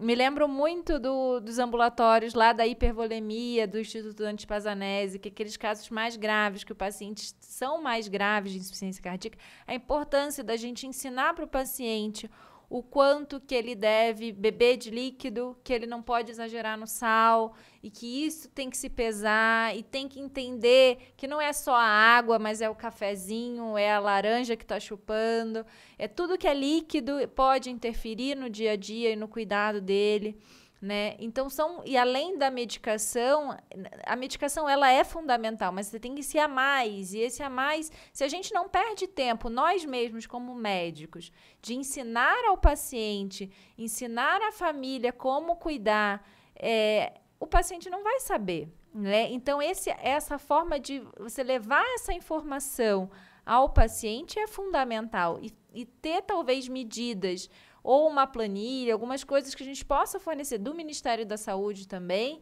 que facilite para ele entender o que ele precisa fazer no seu dia a dia para controlar uma doença que é crônica, e se ele não fizer, a chance dele ser pior, os sintomas piorarem, ele evoluir pior, tiver um menor tempo de vida, é maior, né? Então, acho que a doutora Edileide pode comentar um pouquinho essa experiência dela, porque no ambulatório de hipervolemia, que a gente usa bastante furosemida, dá bastante medicação, mas essa importância da conscientização do paciente é fundamental, né, doutora? Concordo integralmente, tanto com você como a Mariane. Eu acho que a gente tem que ter aqui no Brasil centros de excelência, também na unidade básica, não só falando um pouquinho de unidade básica, se a gente devia ter alguma política assim, que premiasse as boas unidades básicas, que conseguisse um melhor controle de hipertensão e diabetes, coisas desse tipo, porque normalmente a gente vê que quando tem um centro muito bom, ninguém fala dele, a unidade básica parece um serviço de má qualidade, ninguém dá importância, o profissional não se sente valorizado. Eu acho que a gente precisava valorizar muito a unidade básica. E também a unidade terciária, eu acho que a gente precisa ter assim, esquemas prontos. Eu acho que eu tenho feito nesses 30 anos uma coisa assim, na minha cabeça, minhas ideias criativas, a gente tentar melhorar o mais possível o sistema. Então, a gente percebeu que os pacientes com insuficiência cardíaca mais graves, que já estavam com sobrecarga de volume, eles tinham um tempo muito longo entre uma consulta e outra, e isso não era adequado. Então, a gente reservou um dia da semana, que é o dia da quarta-feira, que Marina comentou, e que esses pacientes têm possibilidade de vir a cada 15 dias, eu só marco esses pacientes. Agora, eu tenho a possibilidade de todos os pacientes fazerem exames de laboratório mais simples, ureia, creatinina, sódio e potássio, eles chegam, fazem os exames que ficam prontos em 1 hora, e eles também têm a possibilidade de fazer ecocardiograma sem marcação nenhuma. Ele vai fazer o eco, se eu tiver dúvida no meu exame físico, atentando aos sinais de hipervolemia, mede a pressão pulmonar, a relação EE', o tamanho do ato esquerdo, para me ajudar como instrumento para definir se o paciente tem volume a mais ou não, para a gente acertar melhor a dose do diurético. E eu tive uma ideia que ainda não construí ainda, fazer, como eu falei, um desenho animado para ser projetado na sala de espera, com o objetivo de educar o paciente, ele aprender como lidar esse autocuidado, ele saber pesar-se diariamente, acertar, fazer a dose do diurético de acordo com o peso, ou seja, ele ter a possibilidade de se sentir a pessoa que está manejando a sua doença. E, ao mesmo tempo, ele aprender o que é insuficiência cardíaca, se conscientizar. Eu acho que isso é uma coisa tão simples, fazer um desenho animado para aprender a atenção do paciente, aproveitar a época que ele está, o momento que ele está na sala de espera, esperando a consulta, em vez de ele mexer no celular ou olhar um programa bobo na televisão, ele aprende sobre a doença. Então, ele aprende e aí ele começa e sempre com histórias, uma linguagem bem fácil de compreensão para eles. Eu acho que é uma estratégia muito interessante para o paciente se conscientizar, aderir melhor ao tratamento, né, e talvez viver mais e com melhor qualidade. Então, eu acho que a gente pretende fazer um serviço de excelência e eu acho que deveria ter no Brasil todo vários serviços assim. A gente não tem internet no interior, mas tem que ter, né? Então, melhorar a unidade básica, deixar que todos os pacientes, já que a ideia do SUS, que eu realmente gosto bastante do SUS, mas que ele realmente atinja toda a população, né, e que o Brasil cresça e favoreça que todos os pacientes tenham uma boa unidade básica, tenham uma boa unidade terciária e a gente consiga dar assistência integral de saúde para os nossos pacientes. Eu acho que a educação continuada é muito importante para o paciente e também para os médicos. Eu gosto muito desse meu ambulatório, que eu fico treinando os residentes a perceber os pequenos sinais de sobrecarga de volume, a atenderem melhor os pacientes. Eu sempre penso, talvez um dia eu tenha insuficiência cardíaca que precise de ser tratada por um médico. Eu quero que ele seja bom em reconhecer os sinais bem precoces de sobrecarga de volume para atender melhor o paciente, conseguir dar uma atenção boa de prestação de serviço de qualidade. Eu acho que a gente precisa melhorar, sinceramente, nesse sistema de premiação, de gratificação aos serviços que fazem um serviço de excelência e ganhar prêmios, sei lá, para ser valorizado o profissional que trabalha bem, né, e ele ser estimulado a trabalhar cada dia melhor e prestar uma assistência melhor também. É assim que eu vejo. Obrigada, doutora. Marlene, você tem mais alguma pergunta? Quer abrir para mais alguma discussão? Eu só queria lançar uma pergunta agora aí no final, né? Já que a gente está aqui no Dia Mundial do Coração. A gente já está chegando quase ao final aqui desse bate-papo, né? E a gente podia ficar aqui horas. E eu queria agradecer muito. A gente está com uma audiência bem expressiva aqui nos acompanhando. E eu fico muito feliz, né, em saber que as pessoas, numa terça-feira à noite, né, acompanhando isso significa que tem muitas pessoas atentas, né? Eu queria muito ouvir de cada um na sua área o que para cada um significa não deixar nenhum paciente para trás. O que isso significa? Né, para o Ministério da Saúde, né, para o nosso representante do Legislativo, para os médicos. Aí eu queria começar com você, Marina. Olha só, me botou na berlinda. Bom, eu acho que nós, como médicos, né, assim, acho que a pessoa que decide fazer medicina, ela é uma pessoa que tem que ser diferenciada, né, de certa forma. Tem que ser uma pessoa que se importa com os outros, né? E a gente, como médico, muitas vezes a gente deixa de cuidar da gente para cuidar do próximo. Então, deixar o paciente para trás, para mim, é impossível. Então, eu tento sempre dar o meu melhor no dia a dia. Tento fazer a medicina como realmente aquilo que eu amo, não só o cuidar, mas aquilo de você parar na consulta, entender a angústia do paciente. Às vezes ele está indo naquela consulta, marcou um cardiologista, mas no final ele nem precisa de um cardiologista, ele precisa de uma pessoa para conversar e entender o que ele está passando e direcionar, talvez, para um outro especialista ou até para essa atenção básica, né? Então, quando a gente decide fazer medicina, e se a gente faz aquilo com amor, deixar o paciente para trás é impossível. E na cardiologia, eu acho que, tanto na cardiologia quanto na oncologia, que são áreas que eu atuo muito com essa interação da cardio-oncologia, a gente não consegue deixar o paciente para trás. E a gente tenta dar o nosso melhor sempre, né? Então, o paciente com insuficiência cardíaca, como a doutora Edileide falou, ele é um paciente que a gente tem que ter muito mais cuidado, né? Então, é aquele paciente que não adianta voltar 1 ano depois na consulta. Muitas vezes, é um paciente que precisa voltar daqui a 15 dias, porque você precisa otimizar o tratamento, você tem que alterar a dose da medicação, não só porque o paciente está bem ou não, mas porque a gente tem que tentar otimizar ao máximo aquela medicação para a gente melhorar o remodelamento cardíaco e ele conseguir ter mais sobrevida a longo prazo. Então, a gente tem que ter um olhar diferenciado para cada caso. Tem paciente que pode voltar daqui a um ano, mas tem outros que a gente tem que correr atrás e dar o nosso melhor para que a gente tenha a consciência tranquila de que fez o nosso máximo para cada caso, né? Então, a medicina, a cardiologia, por mais que tenha muito guideline, muita diretriz, a gente não pode deixar de individualizar cada caso. E eu acho que isso é o grande diferencial de um bom médico, na verdade. Porque não é só seguir diretriz, não é só seguir uma planilha, é você entender cada caso e poder ver o que a gente pode fazer para melhorar naquele paciente, né? E se ele precisa de um psicólogo, vamos tentar encaminhar para um psicólogo. Se ele precisa de um dispositivo, se ele precisa de um cateterismo, a gente vai tentar fazer de tudo para ele conseguir aquilo, mesmo não tendo os recursos necessários, às vezes, naquela cidade, naquele estado. A gente trabalha em São Paulo, a gente tem um pouco mais acesso a métodos mais complexos de intervenção e etc. Mas mesmo naquela cidade pequena, se você notar que o paciente precisa de um cateterismo, precisa de uma ressonância cardíaca, vamos tentar encaminhar, vamos correr atrás, discute com outro colega, vê o que você consegue fazer. A comunicação é algo que é muito importante. E eu acho que essa ideia que a doutora Edileide tem de fazer um vídeo, por exemplo, para enquanto o paciente está esperando, ele vai ficar lá 1 hora, de repente, esperando a consulta, ao invés de ele ficar no WhatsApp fazendo sei lá o quê, ele pode estar aprendendo mais sobre aquela doença que ele tem.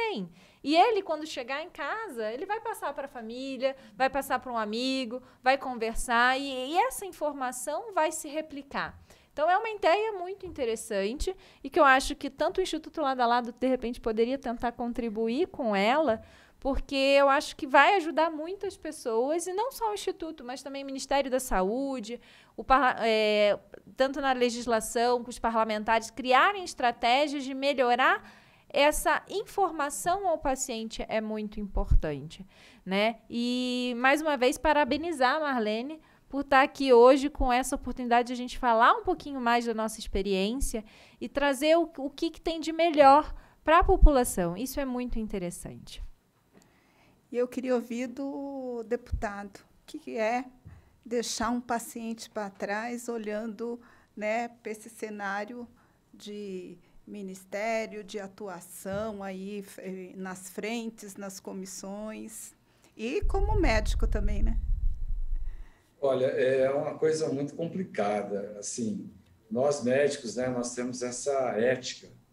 E é interessante que lá na nossa comissão tem, assim, eu sou deputado de primeiro mandato, mas tem outros deputados, né, que já são veteranos, e eles falam uma coisa muito interessante, que ali, acho que nunca viram um grupo de profissionais igual nós que trabalhamos na Seguridade, né, na Seguridade Social.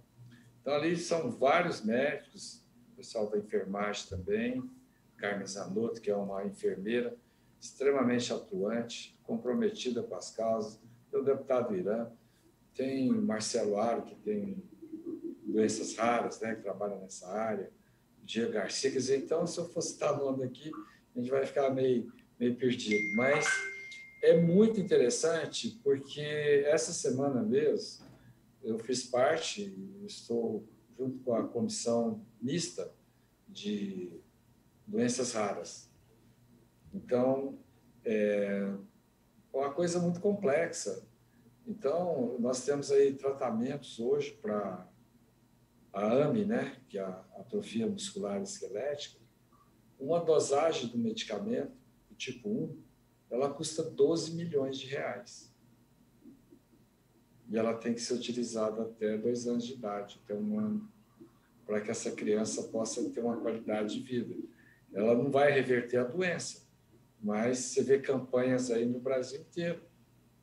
Então, como é que nós vamos deixar de atuar nesses pacientes? E dá aquela sensação de abandono, né? Porque são milhões de doenças, né, que existem hoje no mundo, no Brasil, Então, assim, essas pessoas não têm acesso. É muito difícil. O Ministério da Saúde tem recebido aí, até eu pedi lá um documento que eles me fornecessem, mas até hoje eu estou esperando, para ver quantos pacientes estão judicializando para conseguir tratamento no Brasil, junto ao Ministério da Saúde. Então, assim, a gente fica impotente num momento desse. Mas eu, por exemplo, como cirurgião pediatra, eu sou uma referência, não sei se vocês sabem, mas eu trabalho com muitas malformações. Eu sou referência em cirurgia de separação de gêmeos siameses. Pega essas patologias, eu já fiz 18 separações. Eu tenho patente de medicamento que eu desenvolvi para o tratamento de malformação vascular nas crianças, hemangiomas, linfomangiomas. Então, eu entrei na política, porque eu não preciso da política. A política precisa de pessoas como nós, médicos comprometidos com o sistema da saúde. Eu tenho uma vida muito boa. Eu sou uma referência. Eu tenho quase 40 anos de especialidade, né? E muitos perguntavam, mas por que você está entrando na política? O que você quer com isso? Eu fui eleito através do serviço público, do meu trabalho. Eu tive mais de 150 mil votos em Goiás. Eu não fiz campanha nenhuma, não gastei nada. O serviço público me deu isso. Mas eu entrei em prol de quê? Da população, principalmente das crianças, né? Que é a minha área de atuação, das malformações. Há pouco tempo atrás, fizemos também uma discussão sobre cardiopatias congênitas. Eu estou formando uma frente parlamentar da cardiopediatria, para que a gente possa trazer os familiares, fazer audiências públicas, para que a gente possa, né, trabalhar nesse sentido. Eu estou sendo assim, às vezes, eu estou apanhando muito, porque eu estou fazendo parte de um grupo do cannabis, que a gente vê que essas crianças precisam de determinados medicamentos, tem 50, 100 convulsões diárias, são refratárias ao tratamento comum, né? E elas não conseguem. E um medicamento desse hoje custa R$ 2.500 uma dosagem. Estão comprando aí no paralelo, pagando R$ 350, R$ 500 um frasco de 100 ml, que você não sabe nem o que tem lá dentro. Então, são as políticas públicas que a Câmara precisa. Ela precisa de profissionais que nem nós, nem vocês, para que a gente forme uma bancada forte em prol da população, que tanto precisa. Igual eu te falei, eu tenho um reconhecimento internacional. Você pode pesquisar meu nome aí. Por que eu entrei na política? Para que esses pacientes não fiquem abandonados. Então, eu tenho um ditado que diz o seguinte, que você nunca pergunta para o seu paciente o que eu vou ganhar com isso, né? Quando você vê uma criança muito pobre que precisa ser operada. Mas o que você vai beneficiar essa criança, esse paciente, com o seu conhecimento. Isso é importante. E eu fiz isso aí durante a vida toda, né? Minha carreira como médico do serviço público, e vou fazer mais, né? Como político. A gente traz verbas parlamentares para o seu estado. Só para o estado de Goiás eu consegui, do ano passado para cá, quase 47 milhões de reais. Por incrível que pareça, deputado de primeiro mandato. E só para o hospital que eu trabalho, o Hospital Materno Infantil, eu coloquei lá agora em dezembro 9,5 milhões em dinheiro vivo do Ministério da Saúde que nós conseguimos. Então é isso que a gente tem que trabalhar, porque a política também é um meio de você fazer caridade, de você conseguir equipar seu hospital, melhorar a qualidade de vida dessas crianças, desses pacientes, e por aí vai. Então, é isso que eu queria deixar aí, né? Eu agradeço muito, estou muito honrado de estar aqui com vocês, né? Eu acho que vocês são pessoas extremamente sérias e por isso que eu fiz questão de estar presente, né, nessa webinar. Então, muito obrigado.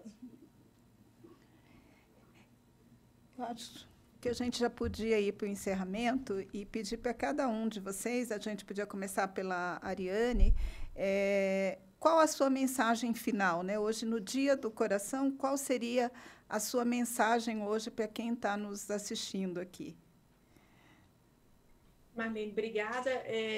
O que eu gostaria de deixar é que é uma mensagem de conscientização da importância das pessoas olharem para a sua saúde, né? Muitas vezes a gente, né, que é mãe de família, médica, faz 1 milhão de coisas ao mesmo tempo, a gente acaba cuidando muito, né, da família e tudo, e aí entra uma questão que é a saúde da mulher, né, Marlene? Você sabe também que é um foco que eu me interesso muito, a saúde cardiovascular da mulher, porque ela tem essa tendência, né, a abraçar o mundo e nem sempre olhar para si mesma. Então, eu gostaria que todos vocês fizessem as suas avaliações periódicas, procurassem os serviços de saúde, atenção básica, os seus médicos, para checar se tá bem a saúde cardiovascular, aferir a pressão, né? Pressão alta não dá sintoma.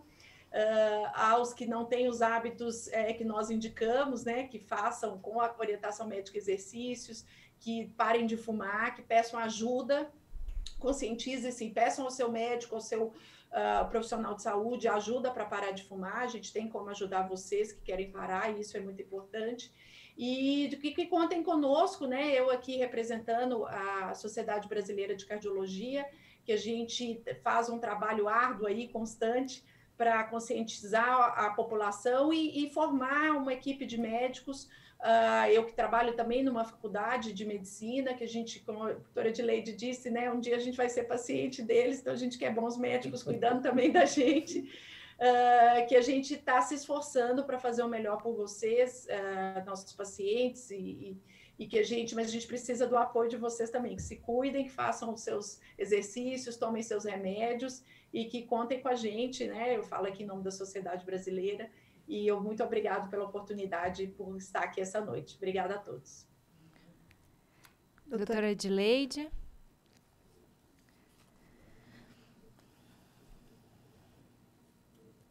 Se ativa o meu microfone. Então, hoje é o Dia Mundial do Coração, então eu acho que o que a gente precisa fazer é cuidar dos nossos corações em todos os sentidos, né? A gente tem que lembrar que a gente precisa fazer, para a gente também, o controle dos fatores de risco, né? Como a Mariane bem falou, né? Hipertensão, diabetes, a gente tem que fazer de tudo possível para prevenir que a gente adoeça o nosso coração, né? Então, mas se a gente já tiver essa doença, já estiver doente do coração, a gente tem que ter bons profissionais e ser parte integrante e atuante do processo de cura dessa doença, ou pelo menos controlar bem a nossa doença, que se isso acontecer, a gente está conseguindo ter uma longevidade maior, ter uma boa qualidade de vida, né? Cuidar do nosso coração desde a unidade básica do nosso coração, se ele não estiver doente, e da unidade terciária também.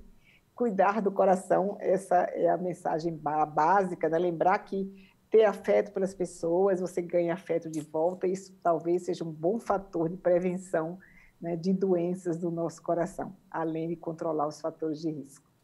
Mais uma vez, obrigada pela participação. Marlene, mil parabéns, fiquei sua fã hoje, não a conhecia, mais uma fã para o hall de fãs que você já tem, e muito obrigada pelo convite. Obrigada. Thaís, quer se despedir, dar as últimas mensagens?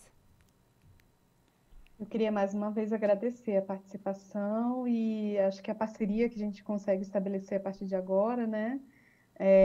Muito me alegrou ouvir que todos os participantes aqui, a gente tem o mesmo direcionamento, né? Que é de auxiliar todos os pacientes, toda a população, né? Então, principalmente para o SUS, que é uma política pública bem estabelecida e ainda com muitos desafios, né? Todas as vidas importam.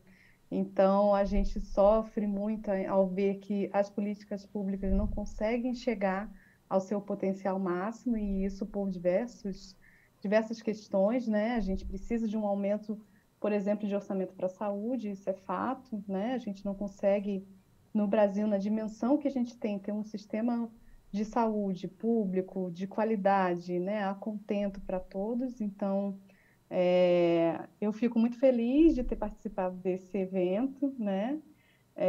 Eu acho que a gente se coloca totalmente, inteiramente à disposição de vocês para estabelecer mais parcerias, tanto com os hospitais de excelência quanto a doutora Edileide, quanto com a Sociedade Brasileira de Cardiologia, pela doutora Ariane, quanto pelo Instituto, doutora Marlene, e com o Congresso, né? Na comissão, a gente já participa da comissão quando solicitado. E eu gostaria de, no final, compartilhar com vocês, eu vou deixar aqui no chat, né, da nossa plataforma, compartilhar duas questões que foram bem colocadas aqui agora ao final, né? Uma é o site, a plataforma que a gente trabalha, o Saúde Brasil, né? Como eu falei no início da minha fala. Então, lá a gente tem produzido diversos conteúdos em relação à promoção da saúde e está muito voltado ao autocuidado apoiado do paciente, né? Então, a gente sabe que qualificar o autocuidado, como vocês bem falaram, é super importante. Então, a gente tem trabalhado muito nessa direção. E o outro site que eu gostaria de compartilhar é o prêmio da APS Forte, que foi promovido no ano passado, teve uma continuidade esse ano, que inclusive vai olhar para experiências na APS em relação ao Covid, por exemplo, e que aborda também as doenças crônicas. Então, é sempre interessante ao nosso público acompanhar as experiências que têm sido relatadas pelo Brasil inteiro. No ano passado foram mais de 200 experiências. Não vou me alongar, vocês vão ver no site, foram selecionadas 3, uma do interior do Pará, uma do interior de Santa Catarina e uma de uma comunidade no Rio de Janeiro, de onde eu venho, né? E que relatam com muita clareza o esforço que todos os profissionais da atenção primária fazem para que ninguém fique para trás, né? E que para que a gente consiga cuidar do coração, da mente e da vida da população, né? Então, a gente tem um carinho muito grande em trabalhar no SUS, a gente tem todo o cuidado na formulação das políticas, né? E só tenho a agradecer pela oportunidade de vir trazer isso para vocês e dos nossos próximos contatos, com certeza. Muito obrigada. Obrigada. Doutor Zacarias, quer se despedir?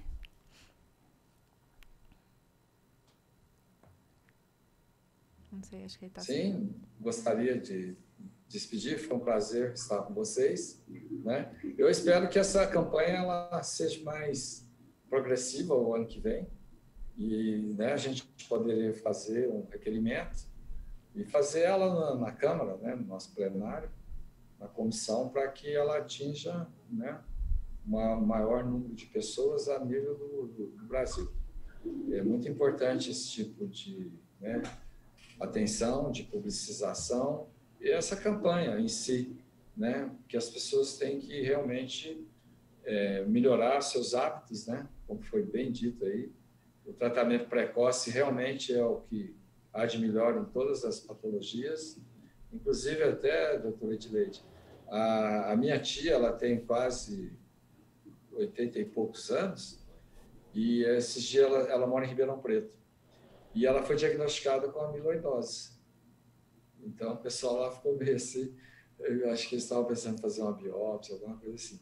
Mas ela ficou internada na UTI, saiu bem, tudo, mas está sob controle. E mais de segundo me falaram, nunca teve nada. Então, é importante a gente chamar a atenção, como a senhora bem disse, né? Porque já não é mais uma doença rara, provavelmente, porque estamos fazendo mais diagnósticos, né? Então é isso. Estarei sempre às ordens aí, eu fico mais uma vez agradecido de estar com vocês. Boa noite. Boa noite.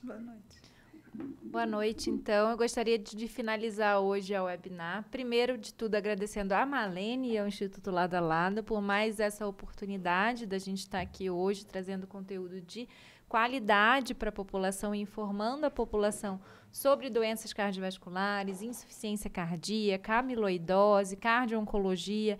Então, são coisas muito importantes e que vale a pena chamar a atenção no Dia Mundial do Coração, principalmente. Muito obrigada, Marlene. Somos todos suas fãs, na verdade, né?